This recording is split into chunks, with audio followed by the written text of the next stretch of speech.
Os nossos agradecimentos ao professor Alain Rezedá e à Larissa. Então, estamos fazendo a abertura da 20ª Semana Espírita de Irecê, com o tema O Saber Espírita na Transformação do Ser.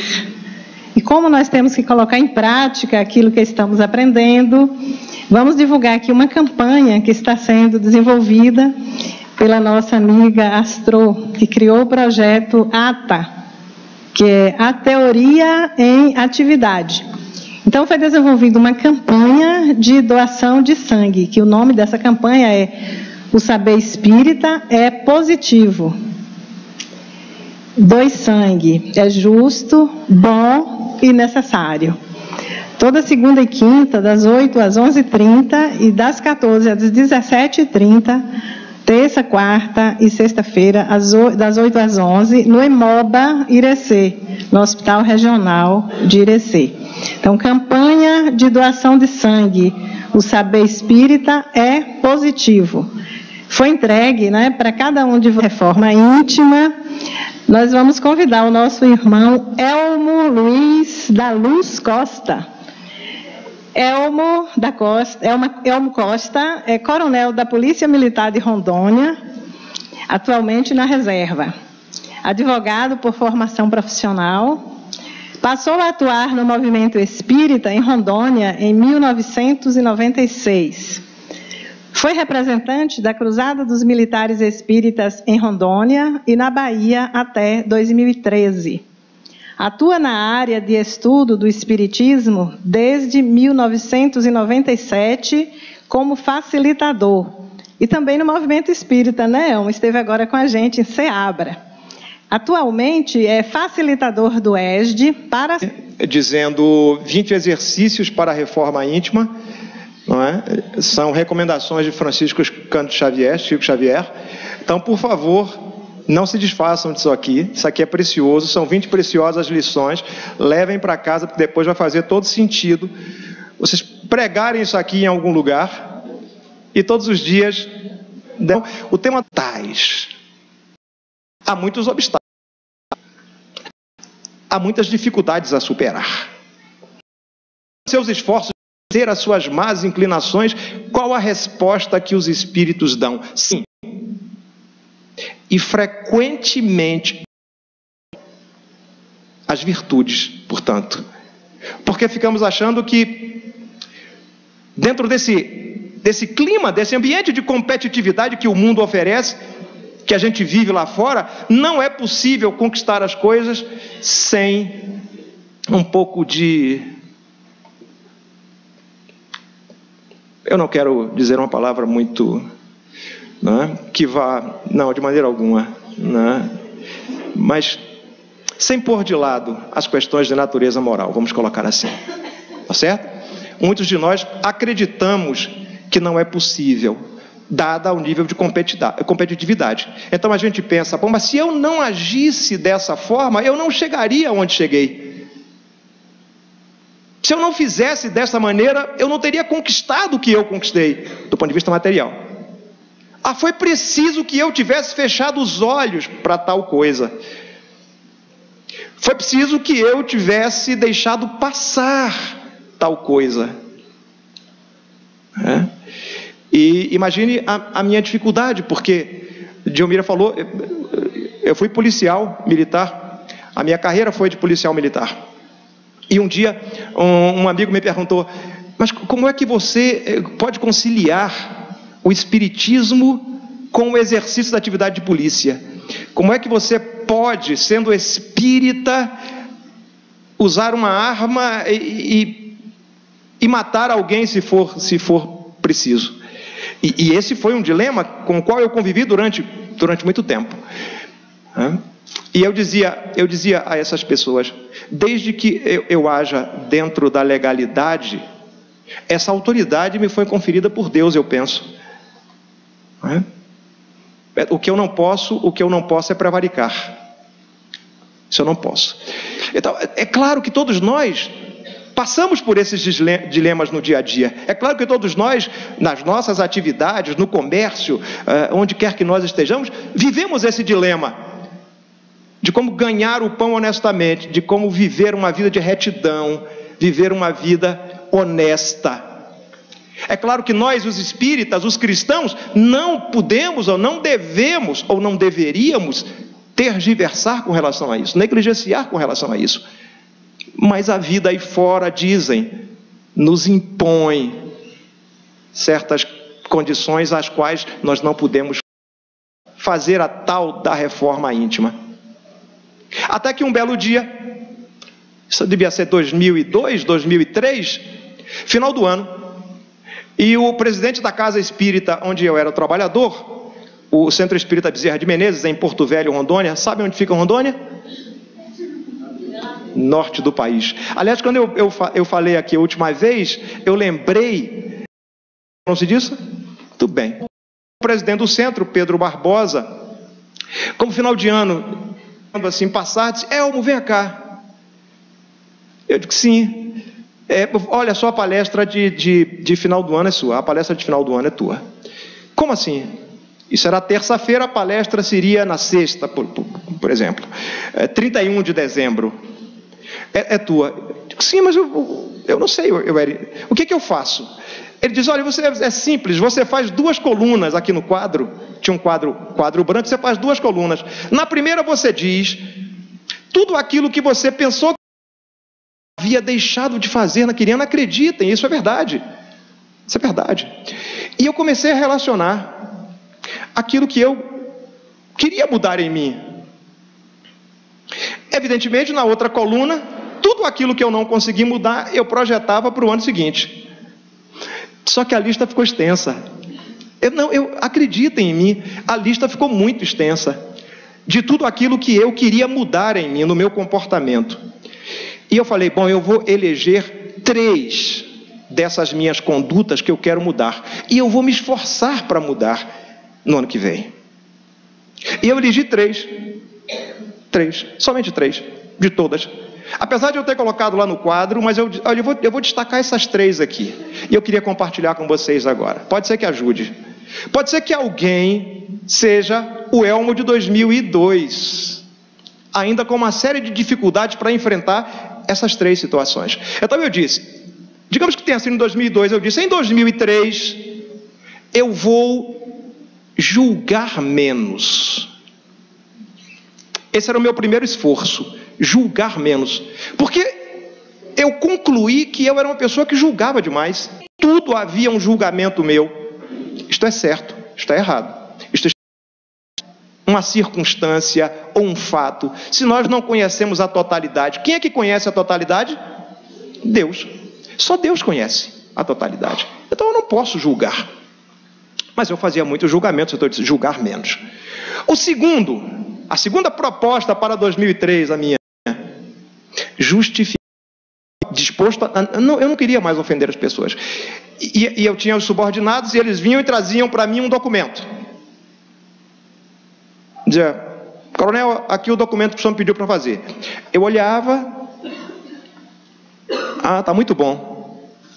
Muito obrigado. Ele ia todo satisfeito. Eu pegava aquele documento, ou levava para casa, ou ficava depois do expediente, redigia outro. Eu não disse a ele que não gostei da redação, mas eu refiz. Dado o meu grau de perfeccionismo. Sabe para quê? Não mudava absolutamente nada. Não ia mudar nada. Muito bem. Eu cheguei à conclusão de que eu era perfeccionista e, como tal, Elmo, você fez tal coisa? Fiz. Porque sou humano. Mas é claro que isso é um esforço, é uma tentativa. Mas eu disse: eu vou tentar fazer. E por fim, acreditem, controlar menos. Porque eu sempre fui um bom pai. Acho que sempre fui um bom marido. Mas eu senti que a minha família já não estava suportando tanto controle. A ponto da minha esposa dizer: você está querendo transformar nossa casa num quartel? É essa TV como é hoje, não. E eu colocava a mão em cima da TV para ver se estava quente.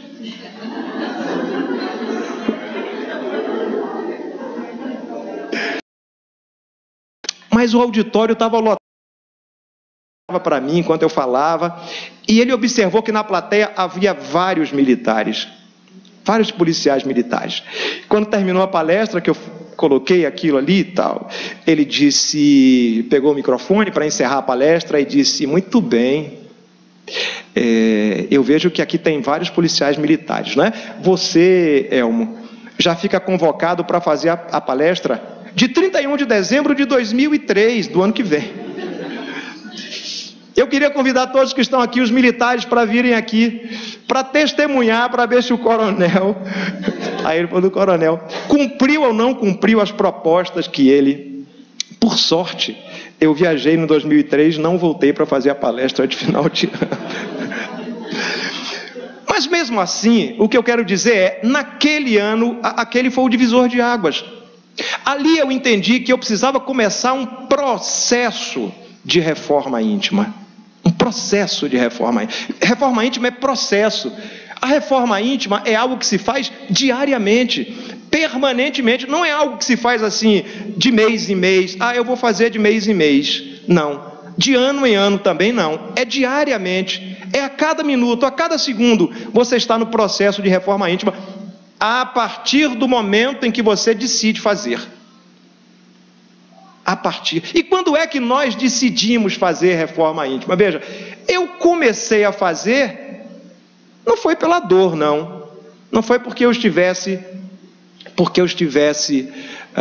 passando algum tipo de privação, algum tipo de problema, uma depressão, não foi. Não foi. Foi quase que por uma exigência, uma obrigação moral de minha parte, que falava de reforma íntima sem praticar. Então eu senti que eu precisava praticar para falar.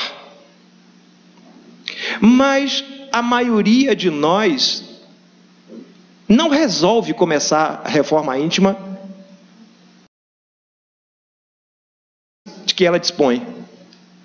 Ela não encontra respostas na casa bem equipada, na condição social, aquela da minha preferência, da minha eleição. Eu vou à casa espírita para que lá eu encontre um pouco de paz, de serenidade, tome um passe, porque a gente acha que ao tomar o passe vai reenergizar-se.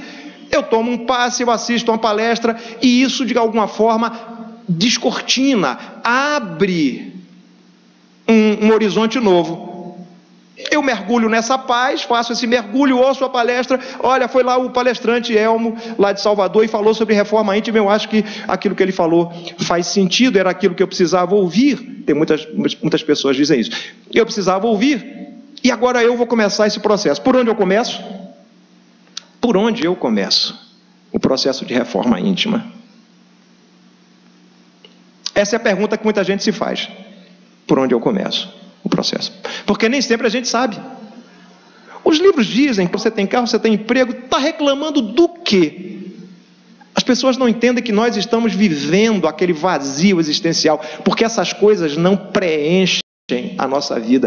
Pode tornar alguns, porque aquelas pessoas ainda estão num determinado nível de compreensão. Então, já adiantando aqui, aquilo que Belarmino já falou, os espíritos então nos chamam a atenção para a necessidade que as pessoas fazem. As pessoas de ruim conosco. É o meu marido, é a minha mulher, foi a minha mãe, foi o meu pai que não me deu uma educação adequada, que não se esforçou o bastante, é o governo. Tem uns que reclamam da casa espírita. Fui lá, tomei um passe, valeu de nada. Passe fraquinho aquele, porque eu cheguei em casa, estava com a mesma dor de cabeça, eu cheguei em casa, estava com a mesma dor no corpo, não é? Vou mudar de médium para ver, vou mudar de médium passista ou de casa espírita. É verdade, vocês brincam, vocês riem, mas é verdade, é verdade. Esse trabalho de autoconhecer-se é um trabalho profundo, não é simples, não é rápido, nem sempre é indolor. Às vezes vai doer muito na alma, porque, por exemplo, eu reconhecer que sou perfeccionista, que sou controlador, que faço muito julgamento, eu reconhecer que sou arbitrário e entre mim e minha esposa é de minha responsabilidade, não dela, eu fazer isso? Não, eu sou muito orgulhoso para isso, para tal. O orgulho não deixa, a minha vaidade pessoal não deixa fazer isso, reconhecer. Então, se ninguém está disposto a reconhecer as suas fraquezas, sinto muito, não há reforma íntima. Por isso muita gente desiste no início.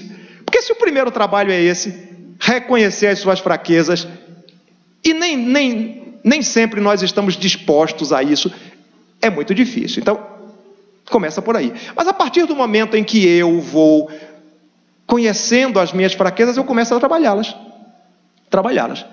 E agora entra um segundo elemento muito importante, que é a vontade. Sem esse também não há reforma íntima. Então, eu reconheci a minha fraqueza, eu agora vou trabalhar para fortalecer o outro lado. Não é para enfraquecer a minha fraqueza, é para fortalecer o seu contrário, o seu antagonista. Entenderam qual é o processo? Então, digamos que a minha fraqueza seja o egoísmo, que é a raiz de todos os males, para colocar de um modo geral. Não vou nem falar de ciúme, de inveja, porque essas coisas são muito corriqueiras. O egoísmo, de um modo geral. Se eu percebo que eu sou egoísta, se eu percebo que eu coloco o meu interesse pessoal acima de todos os outros, o que é que eu devo fortalecer? Qual é o antagonista do egoísmo? Qual? Humildade. Diomira, você arrisca? Eu vou dizer que humildade é do orgulho. E que do egoísmo é o altruísmo, é a caridade, para resumir numa palavra. Tá? Então os Espíritos disseram exatamente isso. Se eu vou repetir exatamente, se o egoísmo é a fonte de todos os vícios, a caridade é a de todas as virtudes. Pronto, então vamos colocar assim? Vamos começar a exercitar a caridade. Elma, então agora ficou fácil.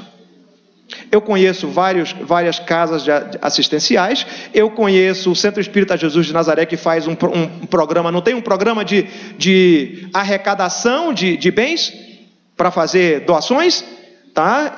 Eu tenho recursos bancários que eu posso depositar mensalmente uma quantia, pronto. Já resolvi o problema. Não resolveu? Já estou salvo, não é isso? Vocês aí atrás acham que isso resolve? Claro que não. Claro que não. Porque não é dessa caridade que nós estamos falando. E de que caridade nós estamos falando? Na caridade segundo a entendia Jesus. Questão 886 de O Livro dos Espíritos. Não é do saber espírita que nós estamos falando? Para a transformação do ser? Então eu vou beber na fonte. A questão 886 de O Livro dos Espíritos. Qual o sentido da palavra caridade, como a entendia Jesus? Muito bem, alguém já disse, benevolência para com todos. Benevolência quer dizer bondade. Por isso que eu disse, guardem isto aqui. Guardem. Não desperdicem, não desprezem. Benevolência para com todos. Indulgência para com as imperfeições alheias. Perdão das ofensas. Pronto. Esse é o verdadeiro sentido da caridade segundo a entendia Jesus. A caridade material vale? Vale. Porque a gente começa a desapegar-se dos bens materiais. É um exercício, é um treino. Não é muito, mas é um treino. Muito seria o óbolo da viúva, que deu do seu necessário. Deu 2 moedas que lhe fariam falta. Isso sim. Mas a gente ainda não está desprendido a esse ponto. Mas já começa a meter a mão no bolso e fazer alguma coisa de caridade material, não é isso? Mas a caridade moral é a que nos interessa para efeito de reforma íntima. Bondade para com todos. indulgência para com as imperfeições alheias. Ora, mas se eu não for indulgente para com as imperfeições alheias, como posso querer que os outros sejam indulgentes para com as minhas próprias imperfeições? Ou alguém aqui é perfeito? Temos ou não temos imperfeições? Precisamos ou não da indulgência dos outros? Então por que não fazemos o mesmo? Isso é caridade. E perdão das ofensas. Então eu pergunto, quantos de nós aqui estamos dispostos a perdoar as ofensas todos os dias? Quantos de nós aqui estamos dispostos a perdoar as ofensas que os nossos familiares nos fazem? Não vou nem muito longe. Que os nossos familiares nos fazem. Ou que nós achamos que eles nos fazem, porque nem sempre eles nos ofendem. Nós é que nos melindramos com aquilo que eles fazem. Mas enfim, quantos estamos dispostos a perdoar? Quantos somos capazes de dizer, homens agora, quantos somos capazes de dizer às nossas esposas, depois que nos sentimos ofendidos por elas, de dizer, eu te perdoo, meu bem, eu te perdoo pelo que você falou, eu te perdoo pelo que você fez, não vamos dormir magoados um com o outro, não vale a pena. Quantos de nós fazemos isso? Ora, mas se eu não consigo fazer isso nem com a minha esposa, como é que eu vou fazer? Deveria ser mais fácil fazer com a esposa, com os filhos, com a mãe, com o pai. Isto é reforma íntima. Porque se nós não conseguimos ainda perdoar, somos egoístas. Se nós não conseguimos ainda ser bons para com os outros, continuamos egoístas. Se nós não conseguimos ser indulgentes para com as imperfeições alheias, continuamos egoístas. Agora, eu devo dizer, a proposta de Jesus é mais audaciosa. Quando eu conseguir fazer isto, tem mais um degrau a subir. Porque no capítulo 17 de O Evangelho segundo o Espiritismo, Sede Perfeitos, Jesus colocou a coisa num outro patamar. O patamar da perfeição moral a que nós todos aspiramos é o de amar até os inimigos. Orai pelos que vos perseguem e vos caluniam. É audaciosa a proposta de Jesus? Orai pelos que vos perseguem, bendizei aos que vos maldizem. Hein? É fácil? Então você diz, deixemos isto para um outro estágio, um estágio mais adiantado.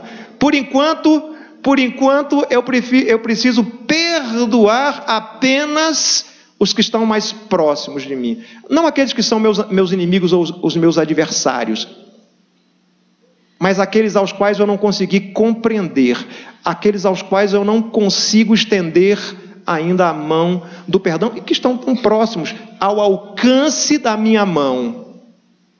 Eu ainda não sou capaz de amar até os inimigos, mas Jesus colocou isso como condição para nós atingirmos a perfeição moral. Bendizer aos que vos maldizem, orai pelos que vos perseguem, sede perfeitos como perfeito é o vosso Pai Celestial, disse ele. Não a perfeição absoluta de Deus, mas a perfeição relativa. Mas enquanto não chegamos a esse grau de perfeição, podemos fazer o mínimo. E qual é o mínimo? Amar o nosso próximo como a nós mesmos, segundo o maior mandamento de todos. Porque é dessa maneira, e aí eu vou me utilizar agora da jornada espírita da autorrealização. Eu acho que Diomira falou aqui na semana passada sobre as 3 felicidades. Acho importante, porque felicidade é o que cada um de nós busca.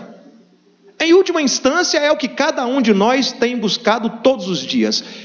É encontrar a felicidade. Quando eu concentrei as minhas energias nas coisas materiais, não deu certo. Agora eu volto-me para as coisas morais, esperando que isso dê certo, que isso funcione. E vai funcionar se você empregar suas forças, se você empregar a vontade. Você vai ver, vai perceber que é gratificante fazer o bem, que fazer o bem faz bem. que fazer o bem é saudável, que fazer o bem te traz saúde e paz interior, que é o que nós precisamos. Nós não precisamos de tantos recursos para viver, até porque esses recursos serão deixados para trás quando nós partirmos. Percebemos isto? Vamos deixar tudo para trás e não sabemos a hora que vamos partir, porque esperamos que seja muito distante, mas quem sabe a hora que cada um vai partir? Quem aqui não perdeu um ente querido ainda muito jovem? Esperava florescer na mocidade, esperava amadurecer na juventude, esperava orientar na velhice, e não foi possível fazer nada disso, porque morreu ainda criança, ou adolescente, ou muito jovem. Qual de nós não conhece alguém que perdeu um filho muito cedo? Então como é que nós podemos ter essa expectativa? Eu vou esperar quando melhorar, quando vier o tempo bom. Não dá para fazer isto. Precisamos começar agora esse processo. É urgente fazer isto, porque é em busca da nossa felicidade que nós vamos. E a proposta da jornada espírita da autorrealização é nós encontrarmos essas 3 felicidades, que começa como se fossem 3 estações de uma jornada, de uma viagem, que começa com o amor a Deus, na felicidade de transcender. Mas Elmo, como é que eu posso amar a Deus que eu não conheço? Essa foi uma pergunta de São João. Como é que nós podemos amar a Deus que nós não conhecemos? Se nós aborrecemos o nosso próximo, se nós continuamos ofendendo ao nosso próximo, como é que eu posso dizer que amo a Deus que não conheço e aborreço meu irmão que conheço, que está próximo de mim? Então a felicidade do transcender pode ser algo ainda difícil, mas não é, desde que nós façamos a vontade de Deus. Porque amar a Deus é fazer a sua vontade. E como é que eu sei a vontade de Deus? No cumprimento das suas leis. Onde é que estão escritas as leis de Deus? Na consciência daqueles que já despertaram a consciência para a vontade de amar a Deus. Mas Deus fez, sabendo da dificuldade que nós teríamos de amá-lo assim, Ele fez uma coisa muito interessante. Ele colocou ao nosso lado o próximo. Porque viver em sociedade é uma das leis divinas, das leis morais.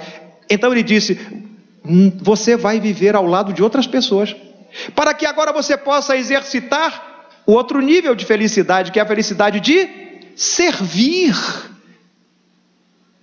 Porque há muita felicidade em servir. Pergunte a uma mãe o que ela sente quando toma o seu filho no colo. Dá-lhe de mamar, cuida dele. Ela faz por instinto maternal? Não, ela faz por amor. Mas nós precisamos estender esse amor para fora dos nossos lares, para além dos muros da nossa casa, para outras crianças que não os nossos filhos. Porque há muitas crianças precisando da nossa atenção. Crianças, idosos, adultos. Então Deus disse: eu vou colocar essas pessoas ao seu lado, para que possais exercitar o serviço ao próximo e assim atingir a felicidade de servir. Elmo, mas é tão difícil ainda servir, eu ainda não consigo fazer esse movimento. Por que é tão difícil fazer esse movimento e atingir a felicidade de servir? Porque nós ainda não conquistamos a felicidade do ser. Nós não conquistamos ainda a felicidade. Porque só pode amar o próximo aquele que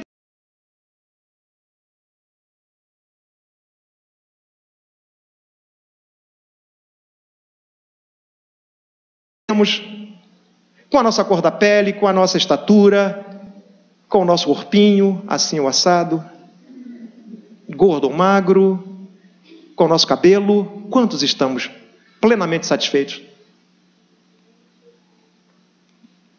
Essa é uma pergunta, essa é uma reflexão. Porque se nós não estamos satisfeitos nem conosco, como Como é que vamos ter algo para doar para alguém? Então, a reforma íntima, ela começa a partir desses movimentos. De conhecer-se, de amar-se, querer-se bem, mas não no sentido material. A partir de pequenos gestos. Eu vou dizer isso à guisa de concluir a minha fala. Porque é Joana de Ângeles quem nos ensina a fazer isto. Como é que eu posso iniciar o meu processo de mudança a partir já do autoconhecimento? Quando eu identifico as minhas fraquezas, ela diz, comece devagar. Joana de Ângeles, o despertar do espírito. Comece devagar. Há dois problemas clássicos em quem se condiciona ao processo de reforma íntima, pelo uso da vontade. Primeiro é inibição e segundo é impulso. Às vezes nós ficamos inibimos a nossa vontade. A nossa vontade quer fazer, mas nós inibimos. Dizemos, eu não posso, não quero. E o outro é o impulso. Às vezes nós queremos fazer além da nossa vontade. Usamos a vontade para tudo e acabamos atropelando o processo. Nem uma coisa nem outra. O equilíbrio, portanto. Para que nós não incorramos na síndrome de Tressé. Conhecem a síndrome de Tressé? Não? Aquele psiquiatra francês. Nunca ouviram falar dele? Tressé? A síndrome de Tressé, ela diz o seguinte: nós não devemos nos considerar culpados. O primeiro C de culpados. Culpados por nada. Mas devemos nos considerar sempre responsáveis pelos nossos atos. A culpa não é boa. Manter-se na culpa, pior ainda. Então, nada de ficar se considerando o tempo todo culpado. Porque isso aconteceu. É por isso mesmo, está vendo? Aí alguém vai e diz uma coisa a você, diz, porque eu não fiz nada direito, eu não faço nada direito, eu sou um zero à esquerda, como se zero pudesse ser à esquerda, eu sou um zero à esquerda e tal. Então, o tempo todo você está se sentindo culpado. Isso não é bom. Mas o segundo C vem de cansado. Isso para a reforma íntima é péssimo. Se você está cansado o tempo todo, vamos lá, vamos fazer um movimento aqui para isso. Não sei, estou tão cansado, a semana foi tão desgastante, trabalhei, ainda saí no sábado, logo domingo que eu acordo tarde e tal. Não tem isso? Isso também para a reforma íntima, péssimo, péssimo. Tá? Tudo bem que você acorde tarde aos domingos, mas um domingo ou outro, vamos lá, acorda cedo, faz um movimento, vai lá levar sopa, vai lá levar roupa para um lugar ou para outro, vai fazer um movimento, não é, que possa renovar a sua coitado. Então, muitos de nós nos sentimos coitados, ou seja, é a síndrome da perseguição. Tudo é contra mim. Se eu quero fazer alguma coisa na casa espírita, se eu quero fazer um movimento e alguém discorda ou tem opinião diferente, não é, Paulo? Tem opinião diferente da minha, porque isso é perseguição, não é? Se eu quero fazer alguma coisa em casa, no meu local de trabalho, e o chefe diz, não, acho que não é conveniente fazer isso não, tá vendo? Perseguição. Então é a síndrome do coitado. É coitado em tudo, então é coitado, cansado e culpado. Cuidado com a síndrome do Tressé. Porque se você está em algum desses aspectos da síndrome, desses sintomas, é preciso mudar. É preciso fazer um movimento diferente. Então eu ia dizendo para concluir que se nós ainda não atingimos a felicidade do ser, não somos capazes de atingir a felicidade do servir, tampouco a felicidade do transcender, que é amar a Deus. A felicidade do ser começa com a nossa valorização, com a nossa Estude em casa, estude boas obras, obras que falam da renovação pessoal, obras que elevam o espírito, assistam bons filmes, boas peças teatrais, mas que elevem, que engrandeçam o espírito, não que ponham o espírito para baixo. Esse é o primeiro, estudo. O segundo, prece. a prece. Porque a prece é estudo para e para trabalhar. Estão desejando nosso sorteio. Sorteio da bicicleta. Eu esqueci de falar na hora, não foi? Cadê? Vai ser agora o sorteio? Não, as pessoas compraram. Tá certo. Foi, você me mandou mesmo.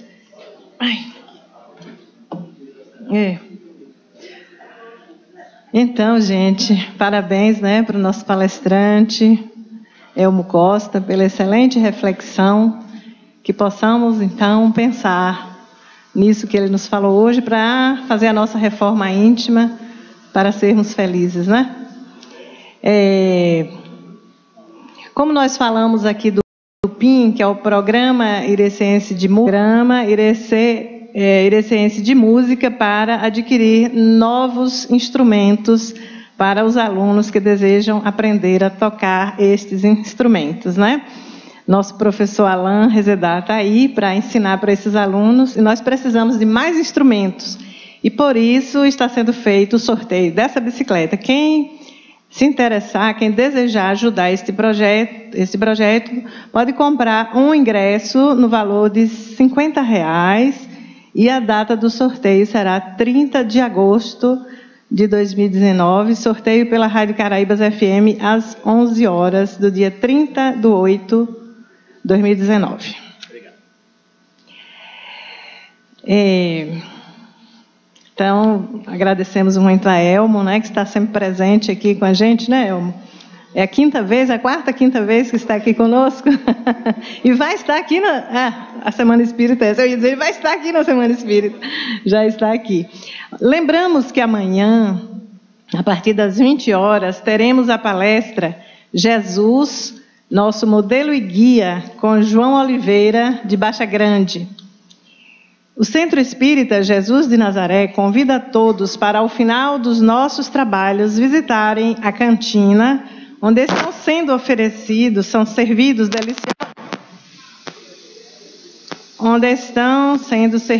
deliciosos lanches, sob a coordenação do Grupo Mediúnico de segunda-feira, em prol das despesas, né, dessa nossa Semana Espírita. Convidamos a senhora Dea Ferroni para fazermos os agradecimentos aos nossos patrocinadores.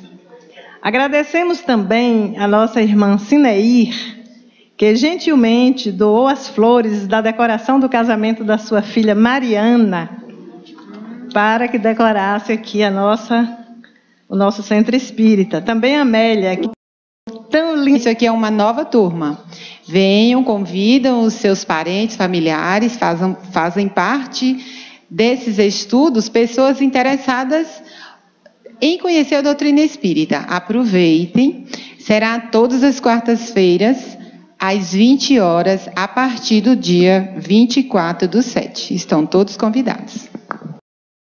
Por todos esses anos, colaborando, né, patrocinando esta Semana Espírita. São eles: Agromudas, Cafarnaum; Aleph, Construção e Madeira; Audioclínica; Cardioimagem; Cardiovida; Casa Medeiros; SEON; Clínica Ortopédica e Pediátrica de Irecê; Contabilidade Eriston Rocha; CODE, Centro Odontológico de Irecê; Copa Contabilidade;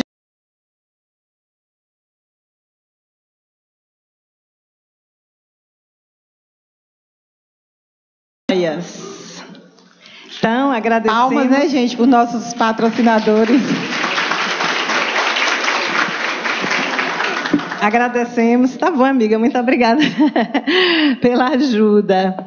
Então, agradecemos muito esses patrocinadores que todos os anos não se negam a fazer esta colaboração conosco.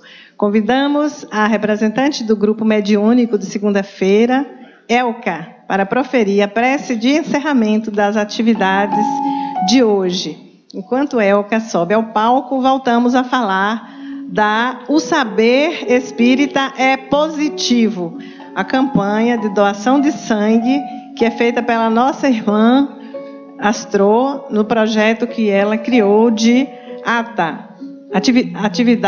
a teoria em atividade.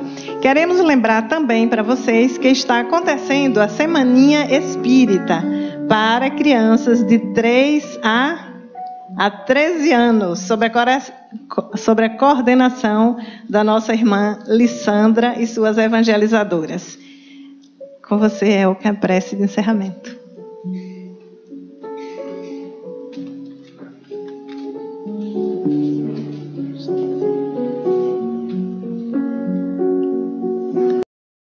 Ensina-nos a orar sem esquecer o trabalho, a dar frente sem contar os obstáculos, a ver sem malícia, a escutar sem corromper os assuntos, a falar sem ferir, a compreender o próximo sem exigir entendimento, a respeitar os semelhantes sem reclamar consideração, a dar o melhor de nós, além da execução do próprio dever, sem cobrar taxas de reconhecimento.